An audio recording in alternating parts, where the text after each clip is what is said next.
लोग नए हो तो सब्सक्राइब करो, वो जो लाल वाला बटन है उस पर फूट फेंक के मारो या फिर मोमबत्ती, मुझे नहीं पता, बस क्लिक हो जाना चाहिए। हेलो दोस्तों, आप सभी का वीके मैथमेटिक्स में स्वागत है। तो आज हम सिविल सर्विसेज का जो मेन एग्ज़ाम हुआ 2023 में, उसका जो क्वेश्चन पेपर है उसके विषय में हम बात करेंगे। ठीक है, तो चलिए शुरू करते हैं। यदि हम बात करें कि सामान्य अध्ययन जो प्रश्न पत्र प्रथम है, उसकी हम बात करें तो इसे हल करने के लिए आपको 3 घंटे मिलेंगे। ठीक है, तो निर्धारित जो समय है वो 3 घंटे है और अधिकतम जो अंक है वो 250 अंक, मतलब सभी क्वेश्चन आप हल करेंगे तो अधिक से अधिक आपको 250 अंक मिल सकते हैं। ठीक है, इसके बाद उससे कम ही मिलेगा। अब जैसा कि जानते हैं कोई कितना भी लिखता है, ज़्यादा नहीं मिलता है। चलिए इसके बाद नीचे देखते हैं, जहाँ देखिए कुछ निर्देश दिए गए हैं, तो प्रत्येक अनुदेश को ध्यानपूर्वक आपको पढ़ना है। इसमें लिखा है कि इसमें 20 प्रश्न दिए गए हैं जो हिंदी और अंग्रेजी दोनों छपे हैं। तो इसमें जो भी क्वेश्चन रहेंगे वो सभी मतलब 20 क्वेश्चन हैं और सभी प्रश्न हिंदी और अंग्रेजी में छपे हैं। ठीक है, इसके बाद क्या है, सभी प्रश्न अनिवार्य है, मतलब सभी प्रश्न आप जो हल करेंगे सभी हल करना है। नेक्स्ट देखते हैं कि जो भी प्रश्न है आपका उसके सामने वो प्रश्न कितने अंक का है वो आपको लिखा रहेगा। इसके बाद प्रश्नों के उत्तर उसी भाषा में लिखना रहेगा जिस भाषा में आपने प्रवेश पत्र में उल्लेख किया गया है कि आपने स्टार्टिंग मीडियम चुना होगा, हिंदी या अंग्रेजी। ठीक है, या तो कोई और जो दूसरी भाषा चुना होगा वो उसमें आप लिख सकते हैं। इस माध्यम का स्पष्ट उद्देश्य प्रश्न सह उत्तर पुस्तिका मुख्य पृष्ठ निर्दिष्ट स्थान पर किया जाना चाहिए और आपको बताना है कि आपका मीडियम क्या है ये भी। इसके बाद प्राधिकृत माध्यम के अतिरिक्त अन्य किसी माध्यम में लिखे गए उत्तर पर कोई अंक नहीं मिलेगा। यदि आपका मीडियम हिंदी है तो हिंदी में लिखेंगे, यदि आप इंग्लिश में लिखेंगे तो उसके लिए कोई अंक नहीं मिलेंगे, इसका ध्यान दीजिएगा। इसके बाद लिखा है प्रश्न संख्या 1 से 10 तक प्रत्येक का उत्तर, मतलब जो प्रश्न है 1 से 10 तक सभी का उत्तर 150 शब्द में देना है। और इसके बाद प्रश्न संख्या जो 11 से 20 है उसका सभी प्रश्न का जो उत्तर है 250 शब्दों में देना है। 30 शब्द सीमा का आपको ध्यान रखना है। इसके बाद उत्तर पुस्तिका में खाली छोड़े गए कोई पृष्ठ अथवा पृष्ठ के भाग को पूर्णतः काट दीजिए, छूटा हुआ है तो उसे काट देना है। इसके बाद हम ध्यान दें तो जनरल स्टडीज से इंग्लिश में जो आपने अभी निर्देश पढ़ा, इंस्ट्रक्शन ऊपर लिखा था इंग्लिश में, वह यहाँ हिंदी में लिखा गया है। टाइम अलाउड 3 आवर्स, मैक्सिमम 250, तो 250 जो अभी हमने देखा वो यहाँ क्या लिखा है, इंग्लिश में लिखा है। Please read each of the following instruction carefully before attempting question. There are 20 question printed both in Hindi and English, मतलब 20 क्वेश्चन है वही हिंदी और इंग्लिश में, जैसा कि आप समझ पा रहे हैं। ऑल क्वेश्चंस आर कंपल्सरी, सभी प्रश्न अनिवार्य है। The number of marks carried by A question part is indicated against it, मतलब जो भी प्रश्न है आपका उसके सामने उसका उत्तर दिया गया है, मतलब उस जो प्रश्न है सॉरी उसके सामने उसका अंक दिया गया है कि वो प्रश्न कितने अंक का है। आप जो उसका उत्तर लिखेंगे तो आपको कितने अंक मिलेंगे। ठीक है, इसके बाद वही मतलब question 1 to 10 should be 150 words, और है ना 11 to जो मतलब क्या 1 से 10 तक जो क्वेश्चन है वो 150 शब्दों में और 11 से 20 250 शब्दों में लिखना है। तो चलिए पहला क्वेश्चन देखते हैं। प्राचीन भारत के विकास की दिशा में भौगोलिक कारकों की भूमिका को स्पष्ट कीजिए। इसका उत्तर आपको 150 शब्दों में लिखना है। Explain the role of geographical factors towards the development of ancient India. तो हम बात करें कि प्राचीन भारत मतलब कि एंशिएंट, यदि हम इंडिया की बात करें प्राचीन भारत की, तो इसके जो भौगोलिक कारक जो हैं, मतलब कि अब देखेंगे कि आपके भारत में मैदान है, तो यदि मैदान है तो यहाँ पर अच्छा खासा फसल हो सकता है, चावल वगैरह, जिससे यहाँ अनाज की क्या हो सकती है बहुतायत, और यहाँ के जो जनता है इसे उपलब्ध आसानी से उपलब्ध रहेगी। इसके बाद यहाँ देखेंगे पेड़ पौधे जंगल वगैरह भी हैं, तो जंगल से आपको बहुत सारी संसाधन मिल जाते हैं, जैसे खाना बनाने के लिए लकड़ी और मधु शहद वगैरह। तो बहुत सारी जड़ी बूटियाँ हैं जो जंगल से मिलती हैं। इसके बाद पहाड़ भी है, यदि उत्तर दिशा में देखेंगे पहाड़ जो विदेशी आक्रमणकारी समाज सुरक्षा भी करता है। यदि कोई स्थान स्थिर है, कोई देश स्थिर है तो अच्छे से विकास कर पाता है, यदि उसमें युद्ध होते रहते हैं तो वो अच्छे से विकास नहीं कर पाता है। तो ये सारे चीज़ें आपको बताना है। जो पहला क्वेश्चन है उसी में आपको 150 शब्दों में लिखना है। सेकेंड क्वेश्चन की बात करें तो महात्मा गांधी और रवीन्द्रनाथ टैगोर में शिक्षा और राष्ट्रवाद के प्रति सोच में क्या अंतर था, इसे भी आपको 150 शब्दों में लिखना है। What was the difference between Mahatma Gandhi and Rabindranath Tagore in their approach towards education and nationalism? ठीक है, तो महात्मा गांधी और रवीन्द्रनाथ जो टैगोर हैं मतलब थे, उन्होंने शिक्षा और राष्ट्रवाद के विषय में कुछ उनमें डिफरेंसेस थे, वो आपको लिखना है 150 शब्दों में। और ये जो क्वेश्चन का आंसर है ये आप देखेंगे एनसीईआरटी में, आपको से पॉलिटी में देखेंगे तो क्लास 7 या 8 का पॉलिटी आप देख लेंगे तो उसमें आपको इसका आंसर मिल सकता है। चलिए नेक्स्ट देखते हैं।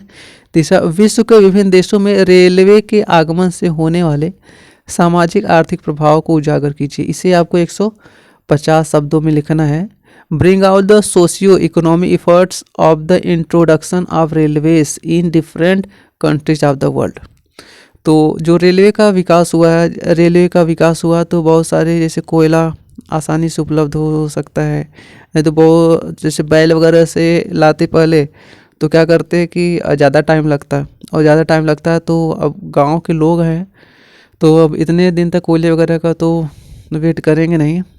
और जैसे किसी को कहीं दूर देश जाना है कि किसी दूर स्थान जाना है तो ट्रेन से क्या आप आसानी से जल्दी पहुंच सकते हैं और आसानी से काम कर रहे, बहुत सारे टाइम की बचत होती, श्रम की बचत होती इस तरीके से। और वो जो समाज है या देश है उसका जो आर्थिक प्रभाव है वो बेहतर हो सकता है। और इससे क्या होगी, लोगों की सोच वगैरह भी, मतलब लोग नई नई टेक्नोलॉजी के विषय में जाने, उसके विषय में समझेंगे। और जब कोई चीज़ आपके पास आसानी से उपलब्ध रहता है तो आप अच्छे से विकास भी कर पाते हैं। तो bring out the socio economic effects of the introduction of railways in different countries of the world, तो इसे आपको 150 शब्दों में लिखना है क्वेश्चन, और 150 शब्दों में लिखना है। यदि आप इसे हल करेंगे तो इसके लिए आपको 10 अंक मिलेंगे। यहाँ देखिए आगे लिखा है 10। तो जो पहला क्वेश्चन है उसे भी आपको 150 शब्दों में लिखना है और उसके लिए आपको 10 नंबर मिलेंगे, 10 अंक मिलेंगे। दूसरे क्वेश्चन की बात करें तो उसमें भी आपको इसका आंसर 150 शब्दों में लिखना है और उसके लिए भी आपको 10 अंक मिलेंगे। तीसरा जो क्वेश्चन है इसे भी आपको 150 शब्दों में लिखना है और इसके लिए भी आपको 10 अंक मिलेंगे। ठीक है, तो यहाँ तक हमें लगता है ये जो तीनों क्वेश्चन है ये आपको समझ में आया होगा। चलिए नेक्स्ट देखते हैं। तो हम क्या करते हैं कि चौथा क्वेश्चन देखते हैं। उष्णकटिबंधीय देशों में खाद्य सुरक्षा पर जलवायु परिवर्तन के परिणामों की विवेचना कीजिए, इसे भी आपको 150 शब्दों में लिखना है और इसके लिए भी आपको 10 अंक मिलेंगे। Discuss the consequences of climate change on the food security in tropical countries. जो उष्णकटिबंधीय देश हैं वहाँ जलवायु जब भी परिवर्तन होता है तो उसका खाद्य सुरक्षा पर क्या प्रभाव पड़ता है। जैसे बहुत सारी फसलें ऐसे हैं कि बहुत ज़्यादा गर्मी होगा तब उग नहीं पाती हैं, पानी की उपलब्धता नहीं रहती है, बरसात नहीं होंगे तो पानी उपलब्ध नहीं होगा, जैसे धान वगैरह हो गए, पानी उपलब्ध नहीं रहेंगे तो धान वगैरह नहीं होंगे। तो ऐसे बहुत सारे चीज़ें हैं जिसका यदि क्लाइमेट चेंज होता है तो उसका खाद्य, मतलब जो अनाज वगैरह है, खाद्य पर भी क्या करता है, उसका प्रभाव पड़ता है। पांचवा यदि हम क्वेश्चन की बात करें तो आज विश्व ताजे जल के संसाधनों की उपलब्धता और पहुंच के निकट से क्यों जूझ रहा है, इसे भी आपको 150 शब्दों में लिखना है और इसके लिए भी आपको 10 अंक मिलेंगे। Why is the world today confronted with the crisis of availability of and access to fresh water resources. तो ऐसे बहुत सारे जगह है जहाँ जो ताज़े जल है भी तो बहुत ज़्यादा अधिक मात्रा में सब क्या कर रहे हैं, निकाल भी रहे हैं। तो ये बहुत सारे मात्रा में ताज़ा जल आप निकालेंगे, फ्रेश वाटर, तो उससे जो आपका भूजल है उसकी उपलब्धता आपके पास कम हो जाएगी। और बहुत सारे जगह तो ऐसे हैं जहाँ रेगिस्तान है तो रेगिस्तान वगैरह में तो पानी की ज़्यादा उपलब्धता है नहीं, तो दूसरी जगह से उन्हें लाना पड़ता है। यदि हम छठे क्वेश्चन की बात करें तो फियॉर्ड कैसे बनते हैं, वे दुनिया के कुछ सबसे सुरम्य क्षेत्रों का निर्माण क्यों करते हैं। How are the fjords formed, why do they constitute some of the most picturesque areas of the world. तो ऐसे बहुत सारे जगह है, ठीक है, जहाँ फियॉर्ड बनते हैं, और ये क्या करते हैं कि सबसे सुरम्य क्षेत्र का निर्माण करते हैं। इससे भी आपको 150 शब्दों में लिखेंगे तो इसके लिए आपको 10 अंक मिलेंगे। तो हम 7वां क्वेश्चन देखते हैं कि दक्षिण पश्चिम मानसून भोजपुर क्षेत्र में पूर्वी क्यों कहलाता है। इस दिशापरक मौसमी पवन प्रणाली ने क्षेत्र के सांस्कृतिक लोकाचार को कैसे प्रभावित किया है। Why is the south west monsoon called purvaiya in Bhojpur region. How has this directional seasonal wind system influence the cultural ethos of the region. मतलब जो भोजपुर क्षेत्र है उसमें जो दक्षिण पश्चिम मानसून है इसे लोग पूर्वैया कहते हैं, मतलब पूर्वी, और इसका जो मौसमी पवन प्रणाली है ये क्षेत्र के सांस्कृतिक लोकाचार को कैसे प्रभावित करता है। आप देखेंगे कि जैसे भिन्न भिन्न जो है आपके यहाँ मौसम होते हैं भारत में, उसमें भिन्न भिन्न त्यौहार भी आते हैं, तो उसका इन सब के संस्कृति पर है ना, संस्कृति की वजह से ये सब भिन्न भिन्न त्यौहार मनाते हैं कि ये मौसम आया तो इस तरीके से वो मनाते हैं। ठीक है, तो इस तरीके से आपको इसे 150 शब्दों में लिखना है और इसके लिए आपको 10 अंक मिलेंगे। चलिए 8वां देख लेते हैं। यदि हम 8वें क्वेश्चन की बात करें तो क्या आप सोचते हैं कि आधुनिक भारत में विवाह एक संस्कार के रूप में अपना मूल्य खोता जा रहा है। Do you think marriage as sacrament is losing its value in modern India. तो यदि हम आधुनिक भारत में देखें, जैसे कि मैरिज पहले क्या माना जाता था कि पहले एक संस्कार माना जाता था।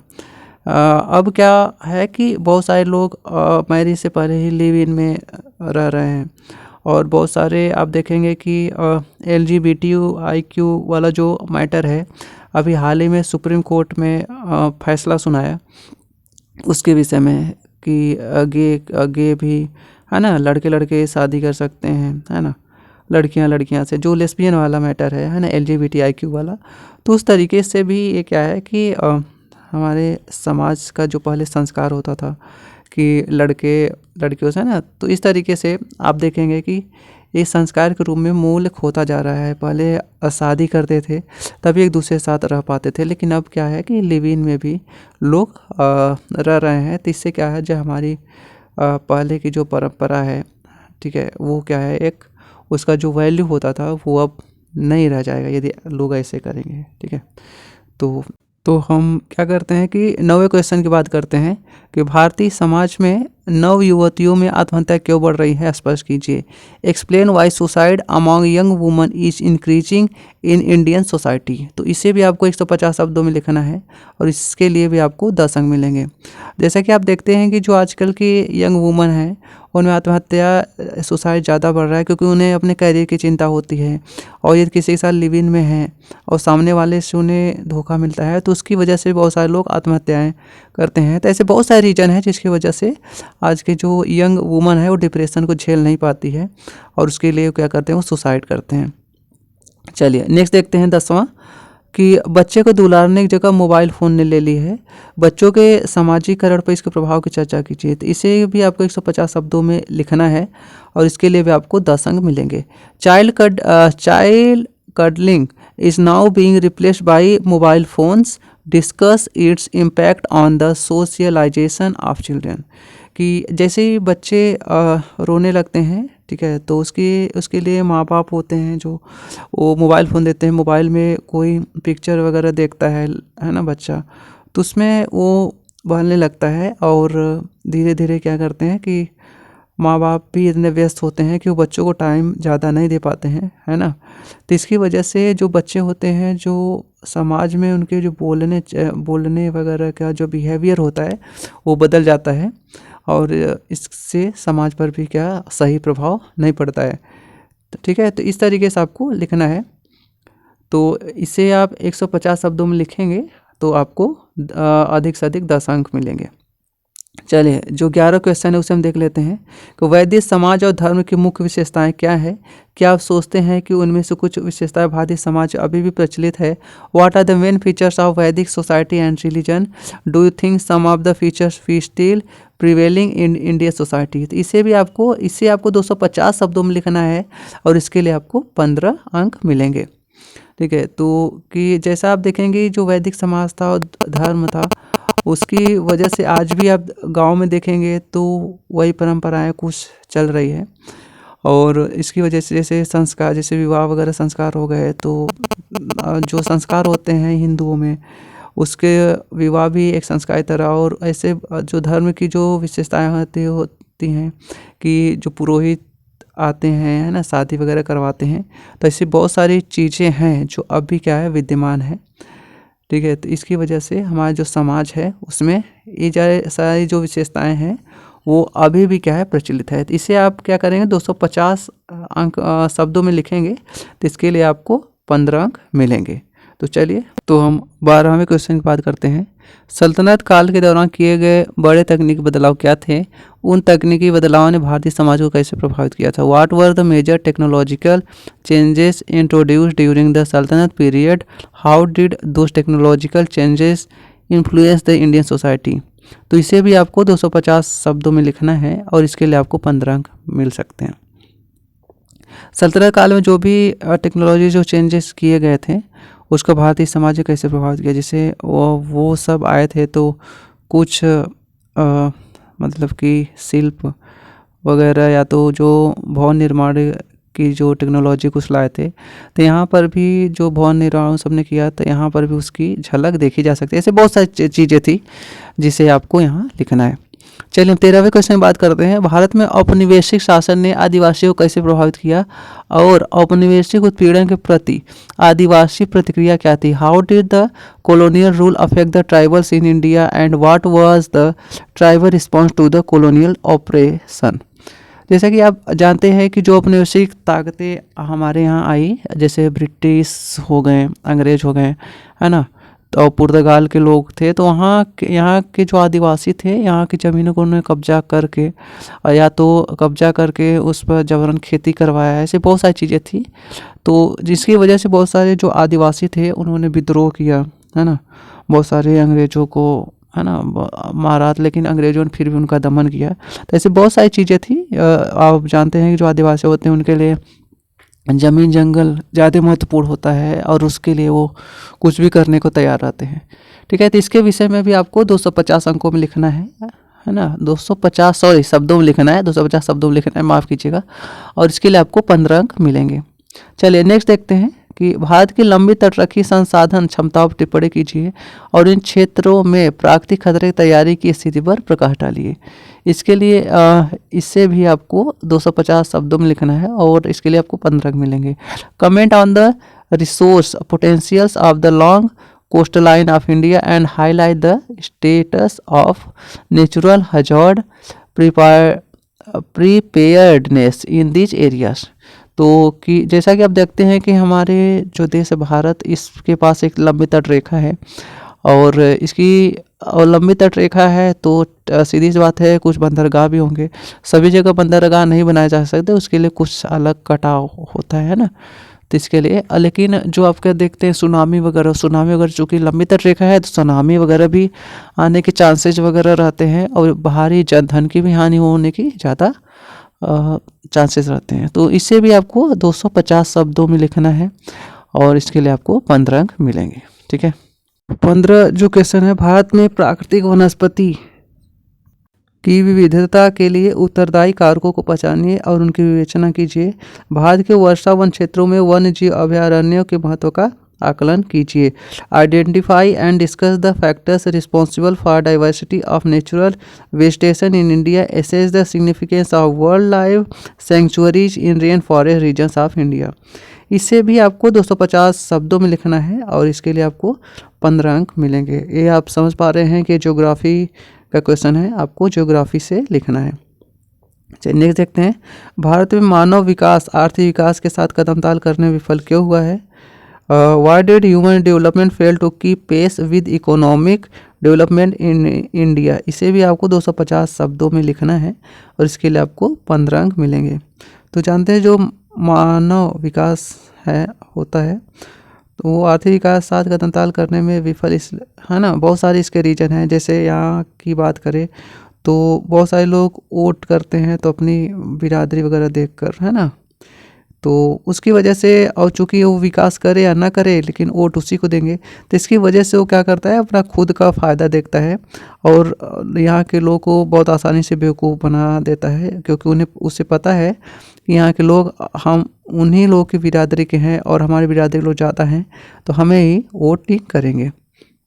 तो ऐसा बहुत सारी रीजन है जिसकी वजह से लोग क्या, जो मानव का विकास है, और जो अब देखेंगे जो ज़्यादा धनी लोग हैं वो इन सब के चक्कर में पड़ते नहीं हैं, नेताओं के चक्कर वगैरह में, क्योंकि नेताएं बहुत आसानी से लोगों को अपनी जात बिरादरी के नाम पर बेवकूफ़ बना लेते हैं, है ना। तो ऐसा बहुत सारे रीजन है इसके लिए।